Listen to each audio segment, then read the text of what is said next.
Okay. All right, so. And Mateo, you have to tell me once we are live. Okay, I see it. Hello, everybody. Let me just finish the last little bit to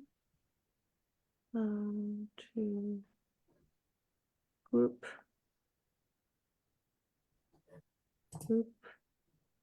There we are, almost there. And okay, so it should be posting in the everywhere. Okay. All right. Super. So we are live. So I want to say hi to everybody. This is Saturday, February the 22nd. This is our live stream with Ask Jeremy. I'm Louise Mignot. I'm the host and the president of the SG NDP Riding Association and part of the Jeremy Rose election team. We have Jeremy Rose, who is our NDP candidate for SD&G, dedicated to advocating for working class families, social justice, and a fairer economy. With a passion for community service and progressive change, he brings a strong voice for local issues to the provincial stage. Another guest is Dr. Kelsey Catherine Young. She has a doctorate in education. Kelsey owns La Maison Bleue Bakery and works as a senior socioeconomic consultant at Avans Limited, with over 14 years of experience in community-based projects and policy development. Kelsey was also a former NDP federal candidate for the SD&G area and past United Way and SD&G board member. Kelsey is passionate about supporting local initiatives and is excited to join Jeremy in championing our region's growth. Next, we have Tanis Brown. Tanis is an RN working in a faculty role in BSCN and practical nursing education. She has a background in public health and perinatal nursing care. She's a union steward with OPSEU Local 417, and Tanis was the previous president of the SDSG NDP Riding Association. Okay. Candace Winter is a registered nurse who currently works as a faculty member for both diploma and undergraduate nursing programs. Prior to this role, she worked in Northwestern Ontario and Eastern Ontario, providing nursing care in acute care and community settings. She is president of the RNAO Seaway chapter. Jacob Potts is a third-year nursing student at St. Lawrence College in Cornwall and the director of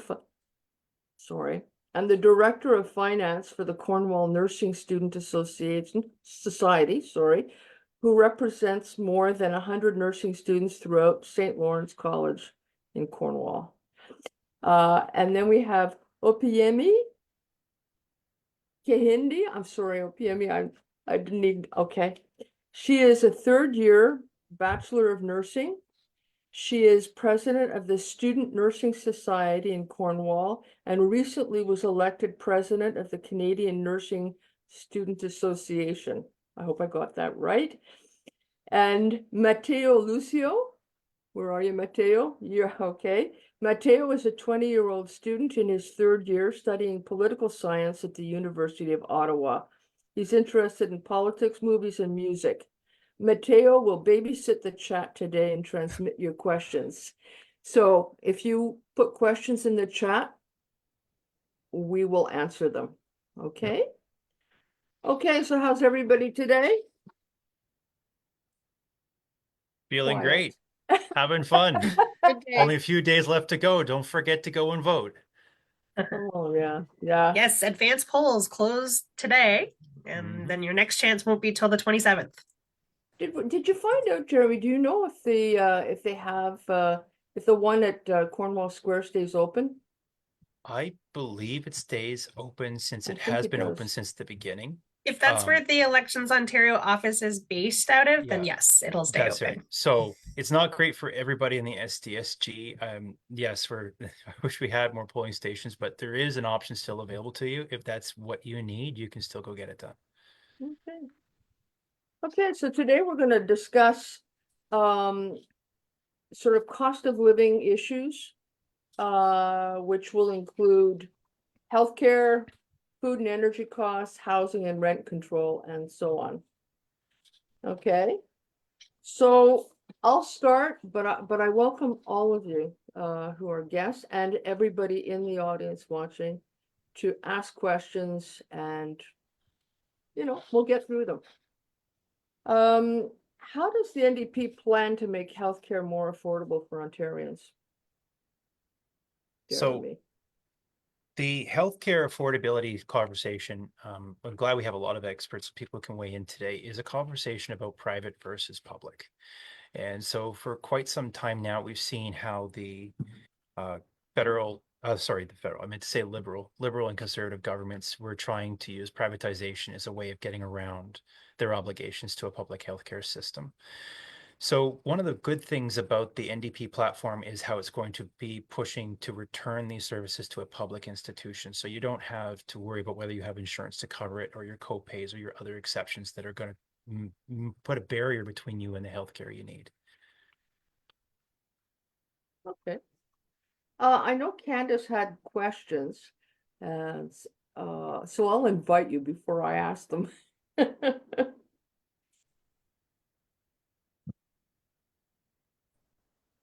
OPME, go for it. Yeah, thank you, Okay. Louise. Okay. So I guess like kind of my first question is, Jeremy, just wondering if you could share your understanding of the current healthcare situation that we have here in SDNG. I do know that we've had a lot of conversation about hallway medicine and the frustration that happens there. Lack of access to primary care, either from a registered nurse or from a physician. I'm aware that we have issues with basically with being able to afford even just parking at the hospital, just even being able to get there. So I hope that we understand that a lot of the initiatives that the NDP are going to bring about creating more public spaces where the doctors work together so that you have better access and that they have better ability to handle the paperwork and spend more time with patients. Things like eliminating parking fees at the hospital. You're just trying to get there. These are the addressing of nurse to patient ratios, which is something a feedback nurses have been trying to get out into the world for quite some time now. It was part of the attempted legislation by the NDP and the opposition to try to bring those ratios into balance so that they have less of a risk of burnout, or some of the things I see that that nurses need. Okay. We have a question, Mateo. Yeah, we have our first question in chat from Stefan Peters, who asks, will UBI be mentioned and explained? Universal basic income. Hi, Stefan. Yes, because Stefan came with us to the launch party and I'm hoping to have him be able to join us in these conversations in the near future. And Stefan was touching on universal basic income, sort of a pivot in this conversation, because that's something that came up in the debate. We had a live stream where we were talking about post-debate the day before yesterday, I believe. Days are going very fast. Yeah. And we talked then about how important universal basic income is. So we absolutely, if we can borrow for a second to talk on it, that sounds great, Stefan. So a universal basic income as a concept is something that the NDP do believe in. We were able to work with the Liberal government to try to get that implemented, but it was right before the fall of the government and a promise from the Conservative government to let it run. So as we know, universal basic income in Canada, there was a promise to allow this pilot project to run so that we could prove that universal basic income works as a way of supporting people from exiting poverty. And we are still missing the data because it was a broken promise by the Conservative government that we hope to reestablish and show the data to prove that it works. Okay. Anybody have any comments on that one? I'd just like to add in the 2 cents that when it comes to, social determinants of health, an income, a cost of living that allows you to live up outside of poverty is actually proactive healthcare. And I think a lot of the conversation we have around affordability or, access to healthcare is very important, but so are the wraparound services that allow folks to be healthier people and not necessarily, straining that system as much. So maybe it's part of our conversation today, kind of vacillating between that affordability and healthcare piece is just kind of what it looks like to be proactive around those needs. And how ultimately it offers a savings to the society as a whole. You're helping people, which is a burden as a Canadian value, to not see someone out in the cold like people are right now. Over 80,000 people are homeless. That's a terrible number to read, to hear. This definitely can do something to help. But we're not just trying to help. It actually makes social sense to make sure that these people are cared for, because that is what's empowering people to exit poverty. And that's, I think, a big part of that conversation. Candace, any more questions? Yeah, so had shared the plan or understanding, yes, exactly. There's high nurse to patient ratios, there's high rates of nurse burnout, there's long wait lists for people trying to get a family doctor. So I guess, what is the party's plan to fix those problems? Because they are big problems. COVID wreaked havoc on an already fragile healthcare system in Ontario. So just looking to see what exactly is the plan to address all of those issues. I think a lot of harm was done to healthcare, to nurses in particular. Say like a Bill 124 effort to just not respect the rights of those workers. And I think wage parity, being able to make sure that these are living wages for nurses, to encourage new nurses to be confident in training and coming into that job market is going to be very, very important. So as they say 15,000 nurses, as they say 3,500 new doctors, that's the plan, is to make sure that when we are going through recruitment, that we are making sure that there is wage parity between the different postings and opportunities for nurses that are wanting to enter into the career, and to make sure that they have a living wage, they have a wage that is respectful of the skill set that they've acquired. And also, further to it, once people are coming online, making sure we're taking care of those ratios, setting up standards of practice so that there is less of a risk of burnout. Everybody wants to be able to do their job well. Everybody wants to be able to get to an end of a shift and make it home. And these are things that are lacking right now, I think, in terms of support for government, and that the NDP have signaled that they intend to address urgently to get people back to work. Yeah, Candace. I was just going to add, like, to the conversation around like recognizing workplace needs and community needs and how they're not separate, they're interconnected. And, we have representation from nursing here today, and, speaking for the healthcare sector, all of our allied workers that we work with in the field, and all of the social infrastructure that wraps around us, our working conditions are a direct connection to what the community is lacking. We know violence has increased in the healthcare sector, so that contributes also to, burnout and people leaving the industry. So we have to recognize that when we're as a private citizen and as a nurse, that we're thinking about what our needs are living in our community, but also recognizing that our working conditions. And when people have what they need, then their health and well-being is better, and it will impact, the challenges we're seeing in the setting. So How does this is sort of to Jacob and OPME. How do you feel about what you're hearing right now, that there are so many challenges ahead, potentially? Yeah, we do hear this all the time, and the challenges are, upfront and they are behind, and we hear them all the time, and we're educated on these kind of topics in school so that we can help, push those, out where they need to be. And some of those topics do very much affect nursing students. And when we kind of hear this dark cloud, so to say, of, here are the problems, here are the problems, here are the problems, it maybe pulls a darker shade over wanting even to become a nurse because of all these challenges. Yeah. But we have excellent facilities, especially in Cornwall, that bring these to light and teach us these kind of things. And the one thing, you know, is affordability when it comes to just being a nursing student. We ourselves, you know, struggle on the topic of paying for parking. I have to drive to Ottawa in the next 6 weeks and pay for our gas and our parking to get there to learn how to become, you know, a nurse that's going to be able to change this.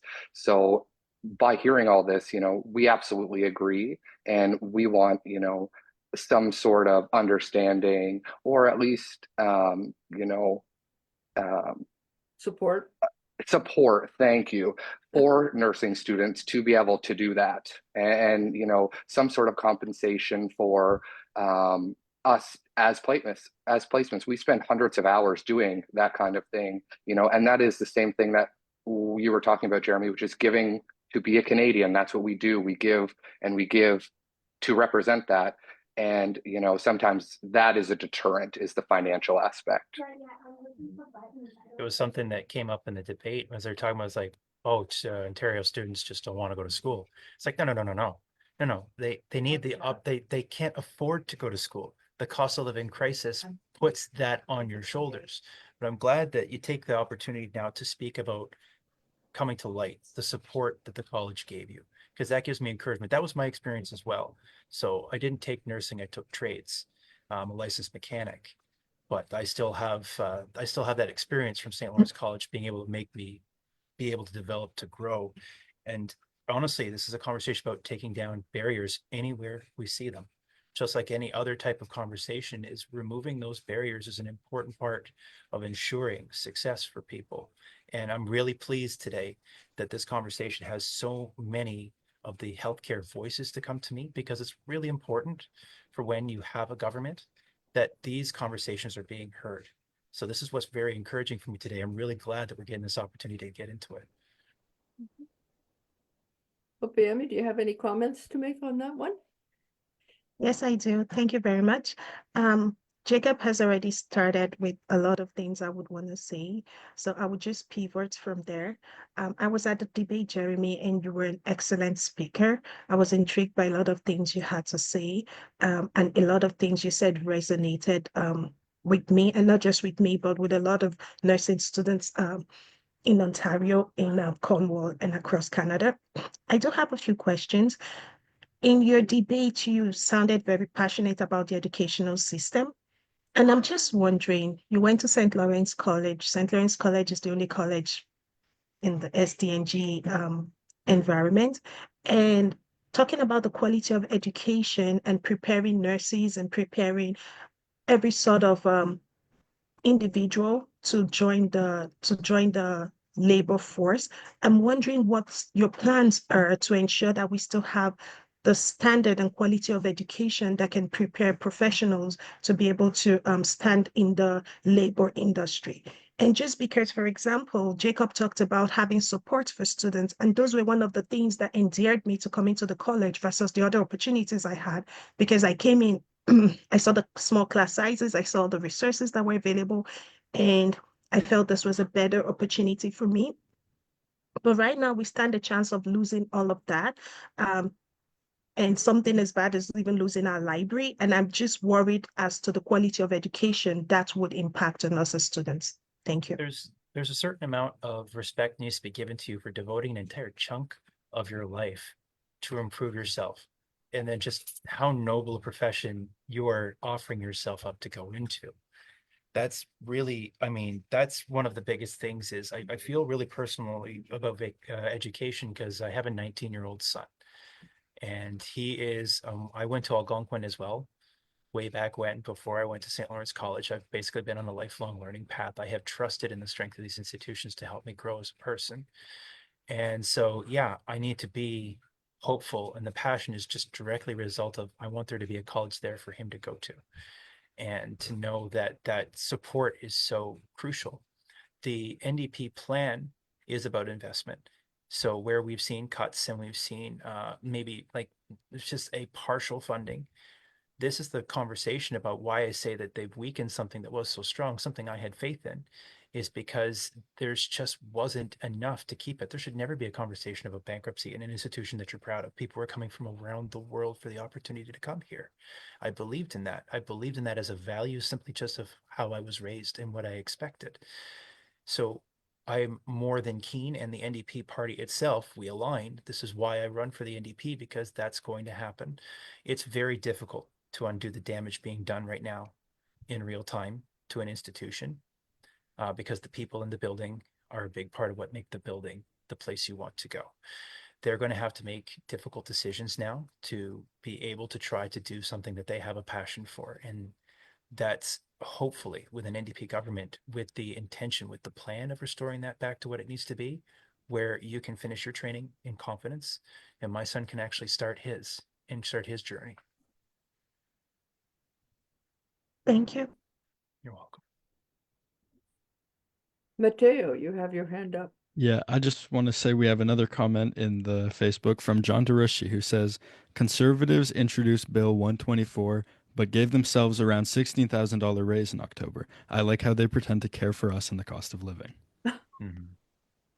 It was a challenge because I don't think many people truly believed in Bill 124, except for, the conservatives themselves. And that includes the courts. It cost us $4 million to change that conversation, which is very frustrating. But again, we need to remember that this entirety of this campaign is about positive thinking.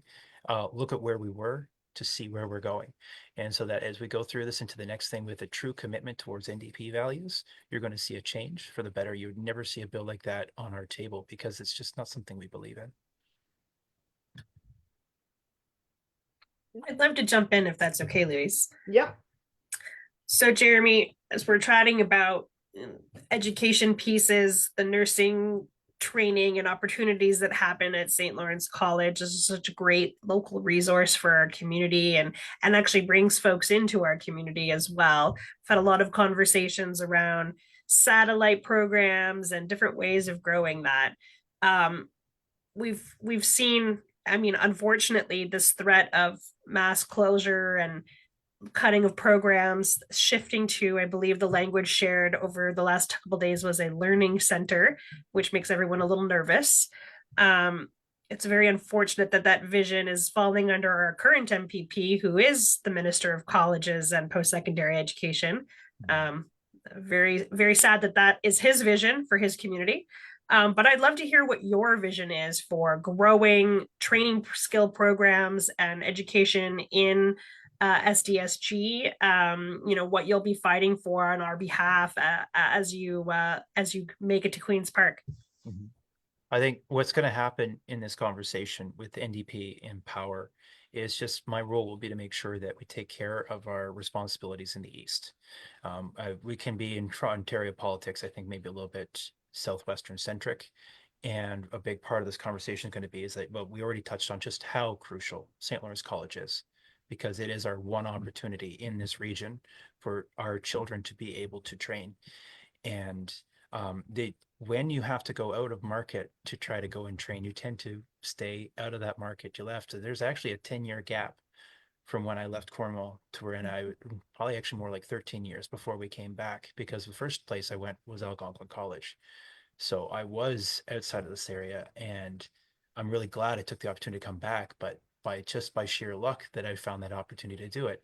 It's important for a community to have the ability to train within itself, within its region, especially when we start talking maybe like more like in the SDSG.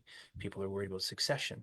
The kids aren't necessarily taking over the farm, and there's kind of a barrier for transit and opportunity when you have a cost of living crisis. The closer qualified workers are to where they start, to where they need to be working, the more qualified workers are available because they just want to stay there.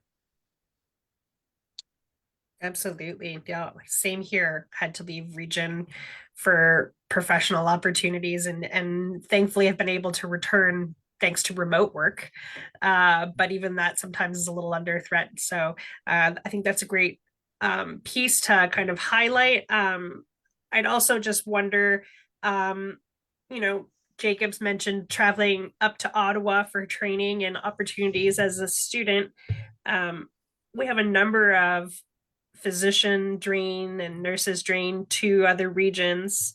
and would love to kind of understand how you'd advocate for the growth of local healthcare centers and local health initiatives that invest in the community and create that localized community feel, rather than our folks having to drive to Ottawa or Kingston to receive the care that they need, and specialists or even just a family doctor. It's an interesting conversation because I have a bias here because it's such a great place to live. It's, so, there's a lot of upside to attract doctors here. I think it's a question of structure. And I think I've liked the conversation about structure, but then I would also welcome people to weigh in when they say that bureaucracy is maybe one of the number one threats to doctors. There's a lot of red tape for them, especially say doctors that are like on the ground, ready to immigrate to Canada right now for the opportunity to be to practice here, that there are barriers, there's red tape, that the process we're currently bringing them in for is laborious and expensive because they have to pay for it. So I believe the NDP initiative and the plan to go forward is to remove those barriers, to get those doctors where they need to be. And then since we're committing to a healthcare system and we're not kind of dipping in and out of this two-tiered strange plan that kind of doesn't really show up for everybody when they see they need a doctor, is to commit to public spaces, but also to encourage them, to make some incentive for them to group together, to share administrative costs, and then just getting that paperwork done, which for us is a net benefit because the doctor sees more people in a day. For them, it's a benefit because who likes paperwork? Kind of riffing on that a little bit, how does the NDP plan to address healthcare staffing shortages overall? Sorry, Louise, was that question directed at me? Yes, Could you do it one more time, please? I'm good, I will. How does the NDP plan to address healthcare staffing shortages? Well, we're probably getting into something now for which I am getting up to speed with because we have finally Okay. we've been able to release our platform, which I Yeah. think is usually something much earlier in the game in an election. Lots of people have been really hopeful to get the rest of that plan, and I think it's only just this late in the game because of the speed we're trying to get all of this done in. Okay, But I'm very glad that we're going to have the chance to be able to talk about this stuff going forward. So the question of how they're expecting to basically, as I understand it, Louise, you're talking about how they intend to incentivize the workers to come. yeah, it's sort of, yeah, how they, yeah, yeah, how they will address it. Yeah, to motivate people to join the healthcare field. Yeah, Tan- and by all means, but anyone else who would like to weigh in, because I believe Yeah. Tanis has a great point to make She here. has a hand, yeah. Yes, and please, by all means. I think it's about reducing the barriers. Like lots of people, we're recognizing that in life you might need to change career paths and retrain. But the reality is even for students like coming out of high school, or if you are older and you now have kids and you have, more living expenses, like it costs money to, not only does it cost money for the tuition and the expenses to do the training, but you have to continue to live. You just don't pretend to not need food and housing. And you get sick, you need prescriptions, like that life still happens.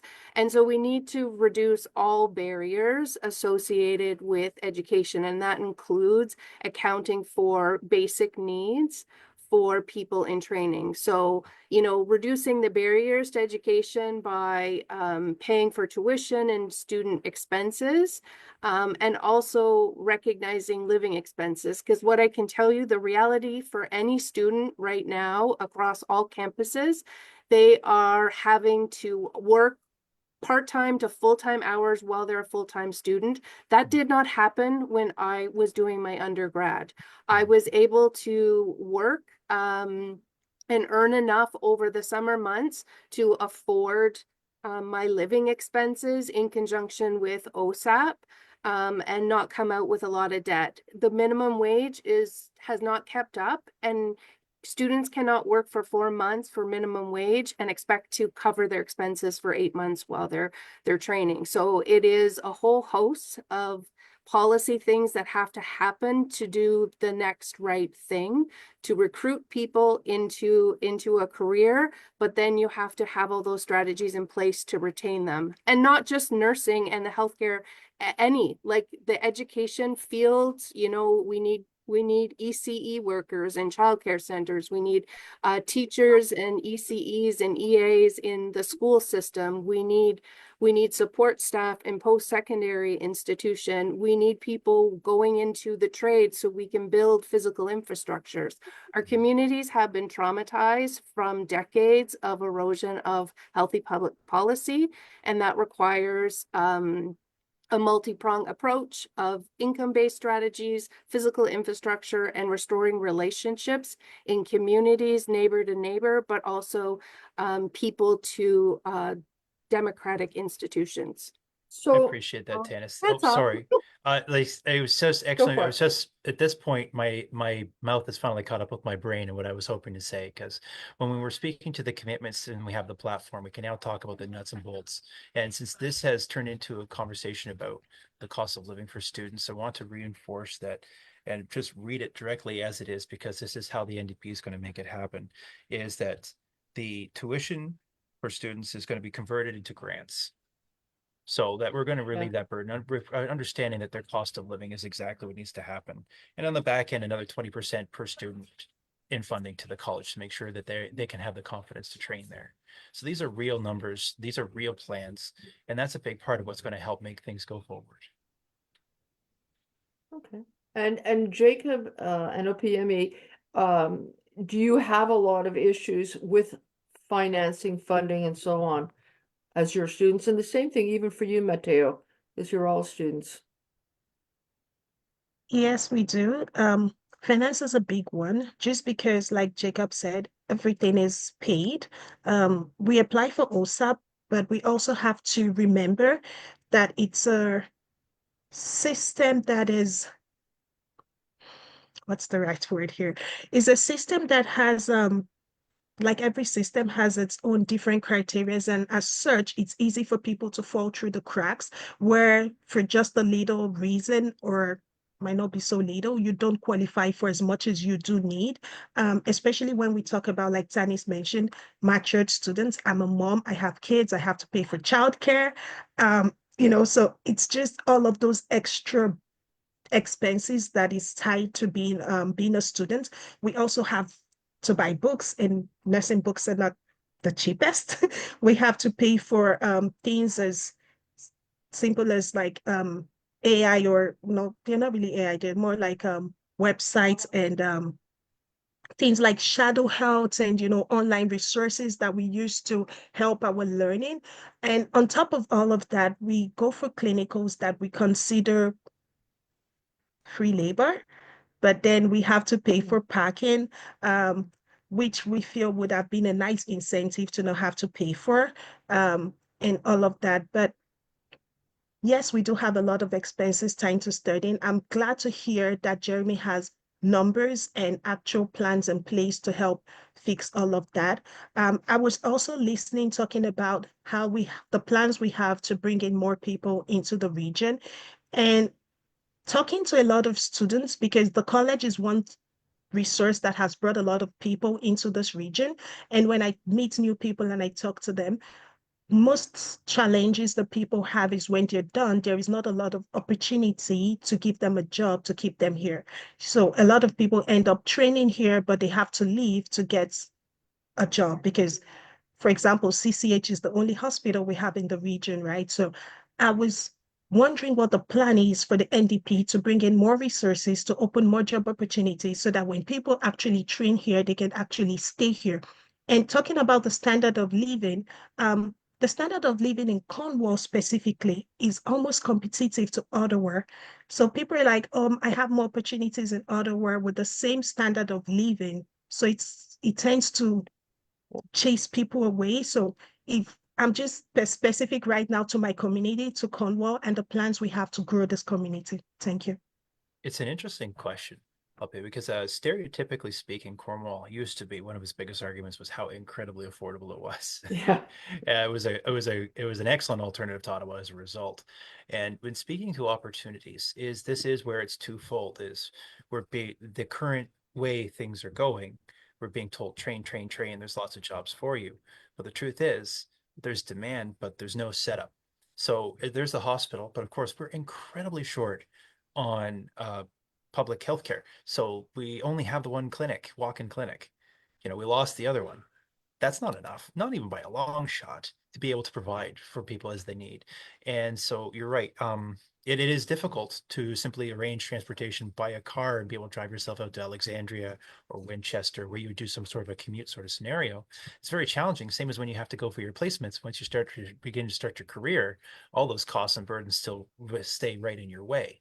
That's the question of wage parity and making sure that you're making a good, decent living for the effort you're making so that you can travel to the job you need. But within the community itself, the shortage of doctors, registered nurses, and institutions that are there is also presenting a barrier to you because there's a need, a desperate demand, which is simply not being filled by the current policies and programs.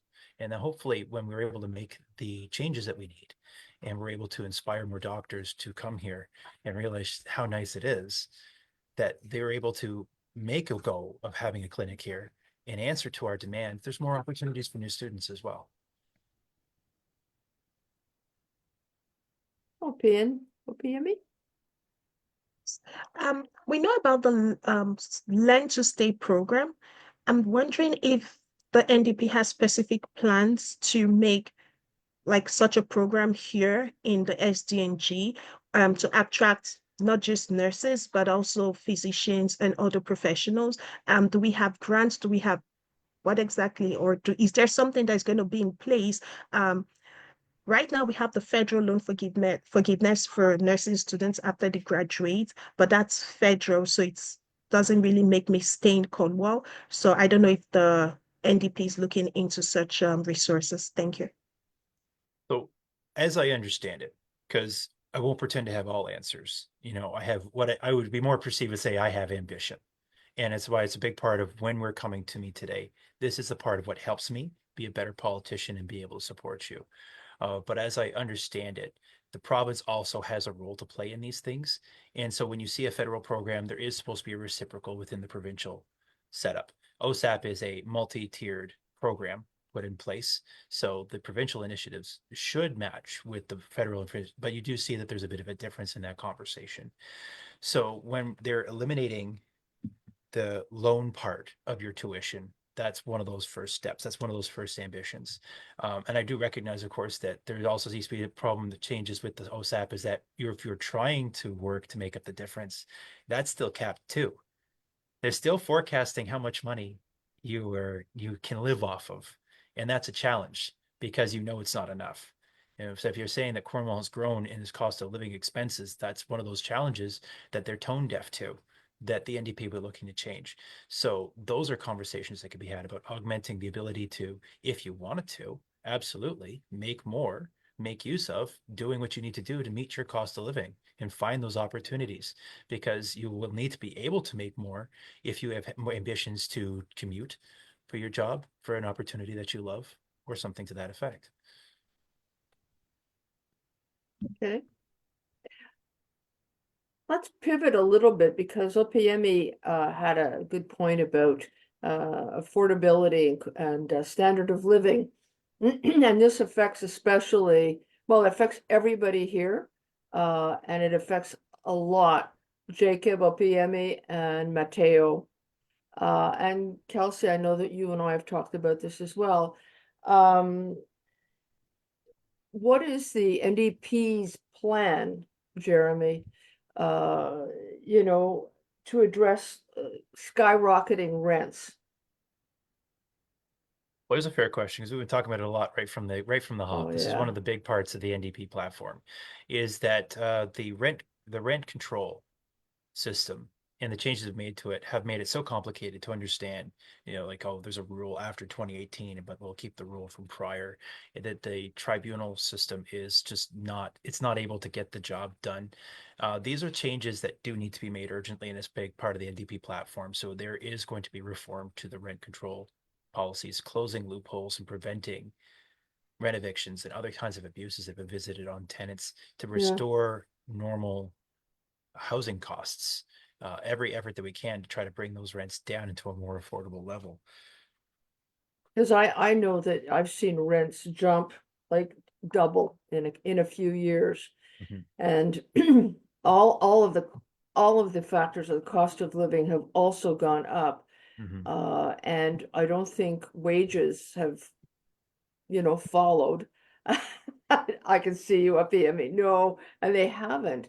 So, these are huge issues. There's also, we have a lot of problems in Cornwall with the issues of affordable housing in general. Mhm. So, can you speak to how the NDP will increase access to affordable housing? Of course, to both of those things. So it's pretty Yeah. straightforward. There's a Homes Ontario plan, which again was a big part of my conversation in the debate, and we've been saying since the live streams have been launching. Homes Ontario is a big part of the plan. So the numbers are 300,000 affordable homes, 60,000 of those to be new supportive units. So affordable homes speak to rent supply, the ability to have an affordable place to live. So whether it's cooperatives or other initiatives that just give people the opportunity to have an affordable place to stay. We keep going to basically, when we talk about inflation and numbers, when they start to figure out and argue about how they're going to handle what minimum wage should be, the NDP doesn't believe that the minimum wage has kept up with what it needs to be able to support people.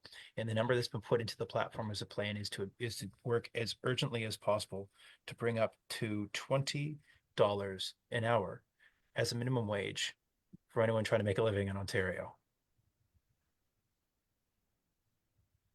Did you say, yeah? Okay. Yeah, thank you.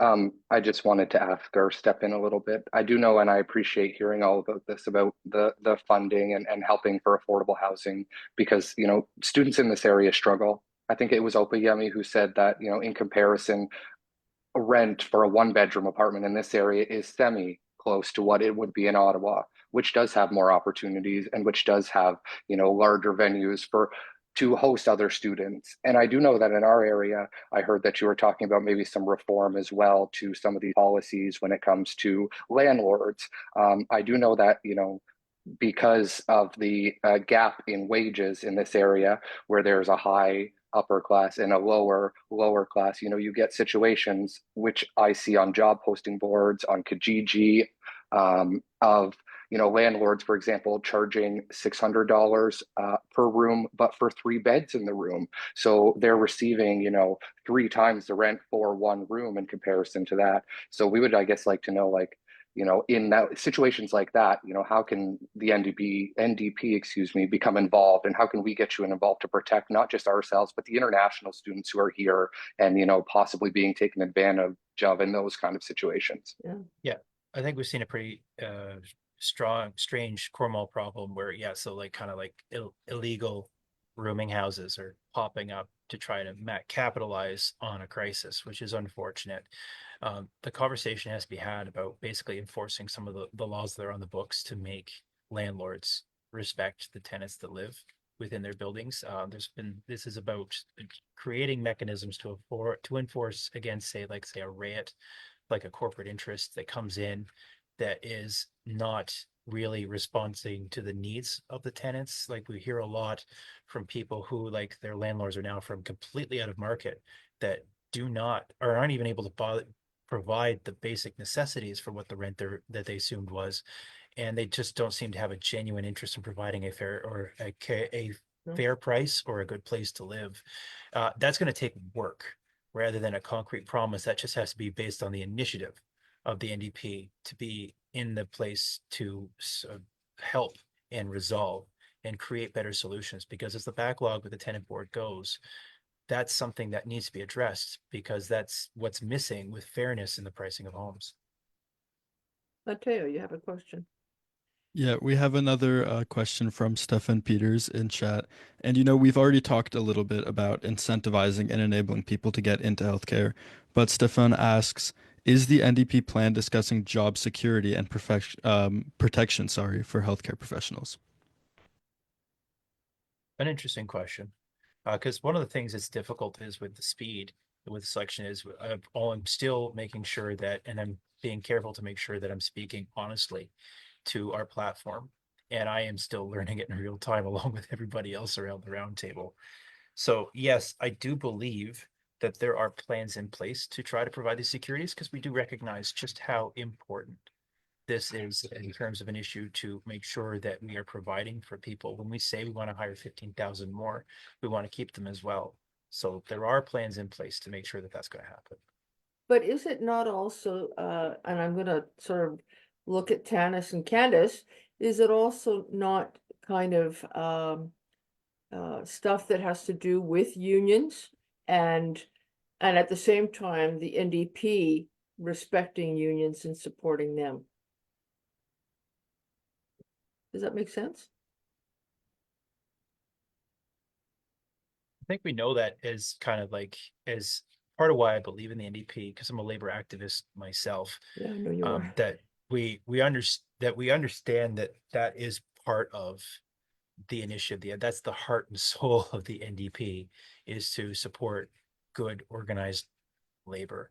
And one of the challenges that we've seen that's probably been most disengaging for some people is just union busting activity. And so, invest in the building, but not in the people that work there, driving some of the crisis we now face. And regardless whether it's on paper by its own soul, is I believe in the NDP and how I would act as an MPP in Queen's Park, that be a number one priority is to ensure that unions are given that support. I'm glad to hear that. I mean, yeah, job secure. I mean, again, going back to affordability, we want to minimize income shock in people's lives, right? So they have the stability of meeting basic needs and being part of a community. So we're humans. Routine and security is important to us. We strive for it. So anything that is put in place to disrupt, policies that afford people stability and protections in their workplace, because their work is how they earn their wages, and their wages is what affords them to meet their basic needs and have life satisfaction. You're just in any policy or any other party that doesn't support that really is not for the people then. Did that help? Sorry, in terms of. No, Okay. it does help.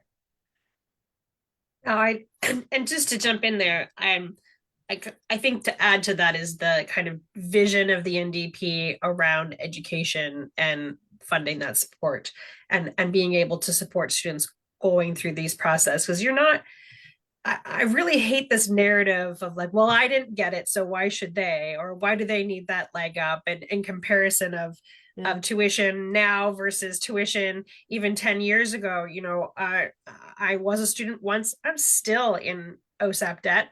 Also love the shifting of my grants into loans halfway through repaying. Thank you, Doug Ford. That was a great boost to my ability to pay them off.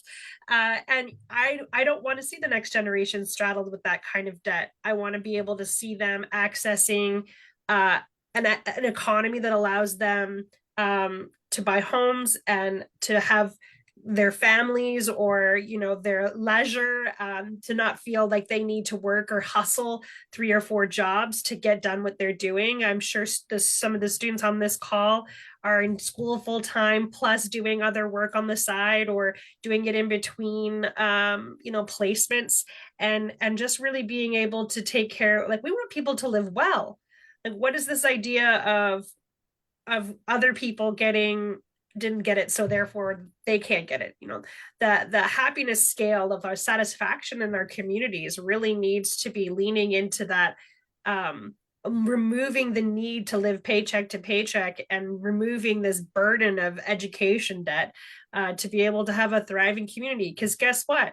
You eliminate Jacob and OPME's student loan debt, how much more are they investing in our community, able to buy in our small businesses, buy a home in our communities, raise their families here if they should choose to do that. It has this ripple effect that it's like this lack of proactive thought around care and community well-being is just putting corporations above everybody else. Right. Well, it's So long-term yeah, living. Yeah, it's a long-term plan.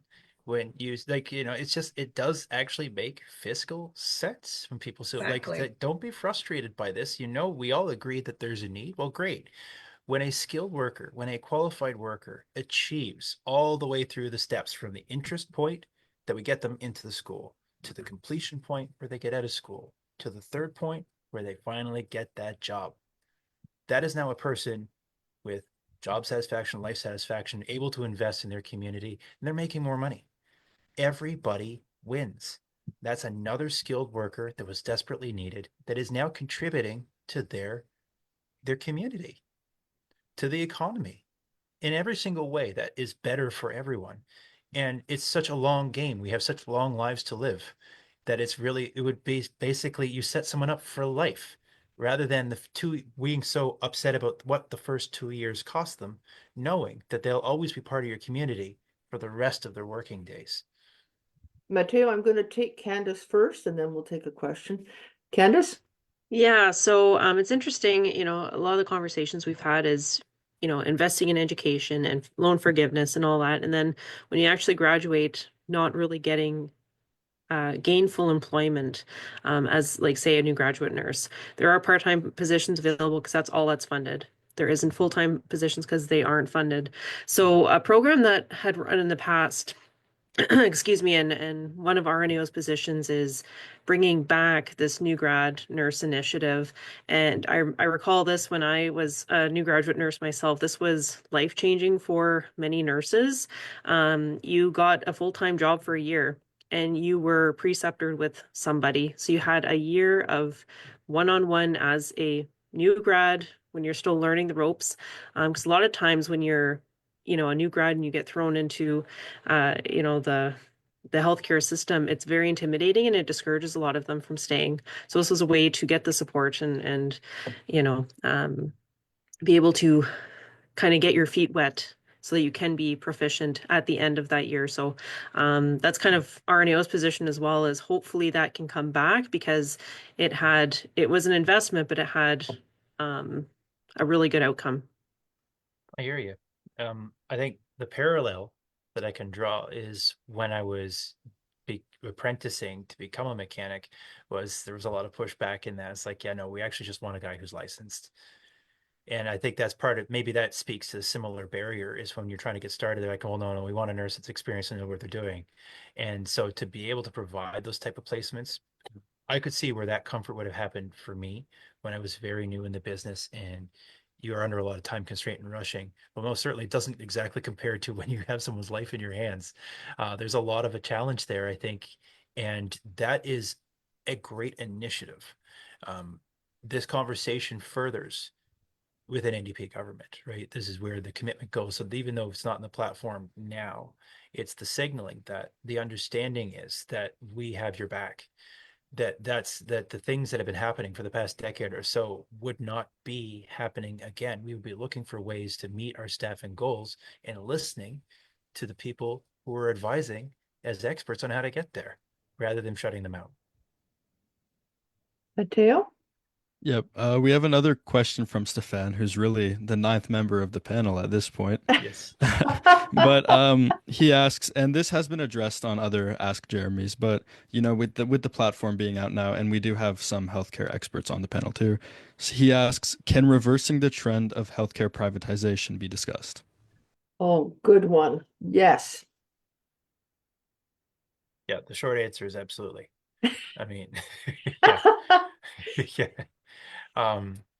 It's a challenge, I suppose, that there will always be some form of private healthcare because that's how a doctor will want that to be set up. So it becomes a question of incentivization and purpose and trying to show them why a public system is more beneficial and addressing that basically through how we interact with the doctor when it comes to the dollars and cents, which is the OHIP system.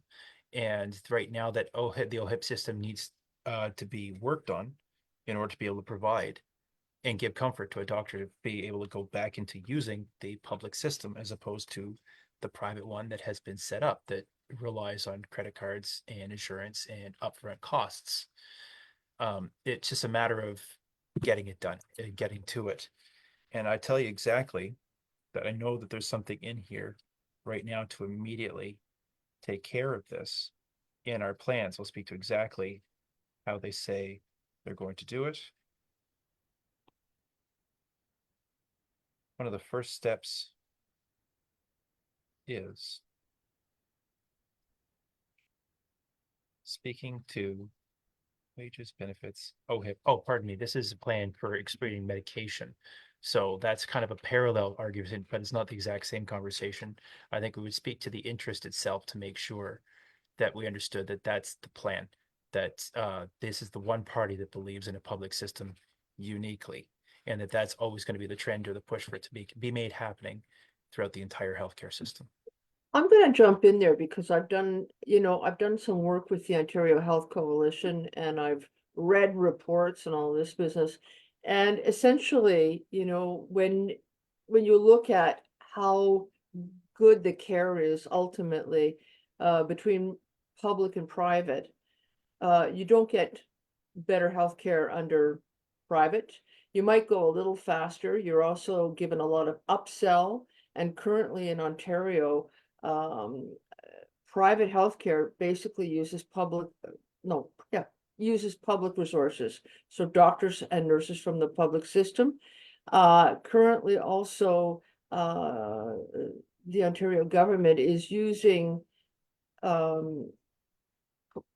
people from the private side, and they're paying out of OHIP more for the same services that could be provided publicly. So there's a lot of P's. You want to say anything about that, Tanis? Because you know this, right? Yeah, I don't, well, I mean, so yeah, so if we can afford to pay more for services in a private, why can't we do timely access to quality care within our public setting? It seems to me that they've made the case that there is money to fairly compensate healthcare workers. But they are making the case that only people, like certain people, are entitled to timely access and others aren't. So, this is not That doesn't work very well when you're the one who doesn't, right? exactly. And so, I mean, again, we have to understand that our society wasn't built on the principles of what is fair and just necessarily. And this is an example where this is unfair, unjust, and avoidable. And we as the people can decide through this democratic process of how we want to not only take care of ourselves, but also take care of our others.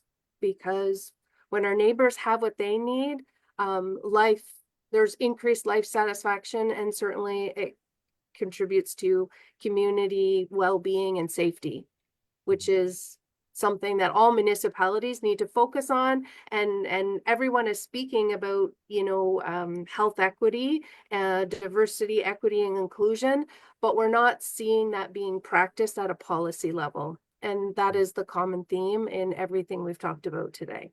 I think, yeah, I make a very good point about how municipalities have tried to pick up, because it's a community conversation, right? This is about, empowerment to care about the people in your communities.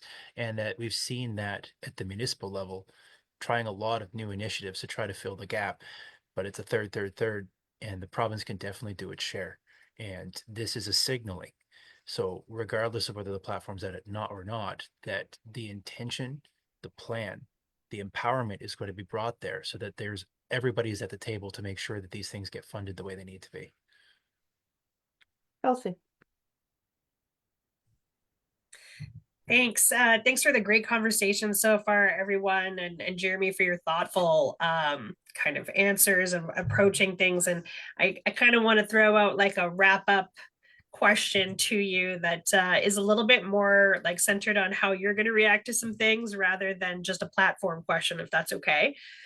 As we've been sitting chatting here, I've been pulling up different resources and things that I know in community, looking at the SDG housing report that House of Lazarus and United Way put out, the one that was done for Cornwall too last year, and thinking about affordability and cost of living, and then got me thinking about all the community organizations and voices that are gathering together to advocate for this community well-being and taking care of neighbors that Tanis is speaking of.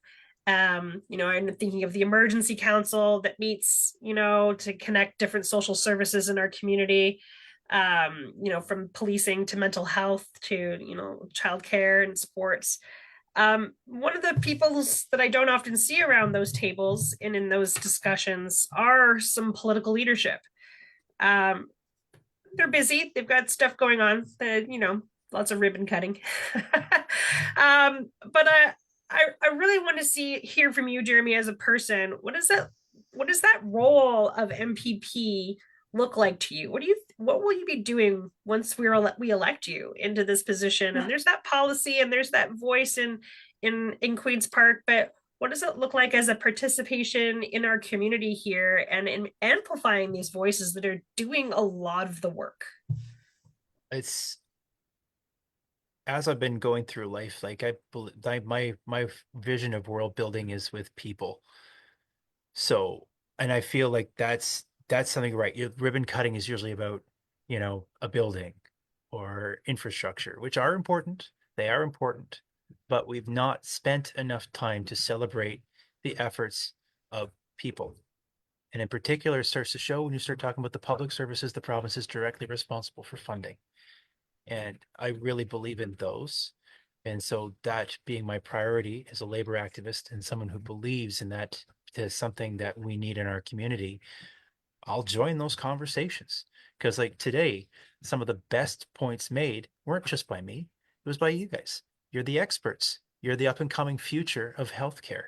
And it's something like when we were able to have that talk today, it's so much better informed when you sit at the table with people who know what the community needs and make sure that you can make it happen. And that's the role of an MPP, is to bring that third to the table and join the conversation. Does anybody have any other questions or last comments? Because we're at our hour. I do just want to say on that topic of, investing time in healthcare and whatnot as an MPP, as I think it was Kelsey who brought it up, as she said, the sitting MPP is not too focused on doing all that. And one of the other major candidates in the race is not even from the community from this area. So you can't imagine that they would have a lot of expertise in there. So I just want to say to anyone watching, as you've probably seen at the debate or seen by him talking today, Jeremy is a man of the people. Absolutely. Good comment. Any other comments from anybody? I also see a comment in chat. I'm not exactly sure what this was to. I believe it was to the conversation about protecting and job security for people in healthcare. Stefan says, "What about healthcare professionals and their importance in long-term care centers?" I hear you, Stefan. I mean, I believe when we talk to parity and we come back around to it, that's one of the ideas is that if you found that there is a group of nurses that are not at the same level as their brothers and sisters who are trying to work in other fields, is that you don't discriminate. You make sure that they're as supported as equally as others within their group. Okay. So listen, I want to thank everybody for coming today and participating, and everybody who is watching this. I just want to make a couple of comments before we leave. It won't take long. The early polls closed today. I think that the poll center at the Cornwall Square Mall will stay open, and I'll check it out more and I'll post it on our SDSG NDP page. Voting day is on February 27th. You can find the closest poll by going to electionsontario.ca, elections.on.ca, and looking at voter information service. It's real simple. You just type in your postal code and they'll tell you what poll to go to. And in fact, if you need any help, just message us with your postal code and we'll look it up for you. Okay. Also, we have volunteers who will drive you to the polls on February 27th if you need a lift. And if you're outside of Cornwall and want to help us get people to a polling station, please message us and we'll put you on our team.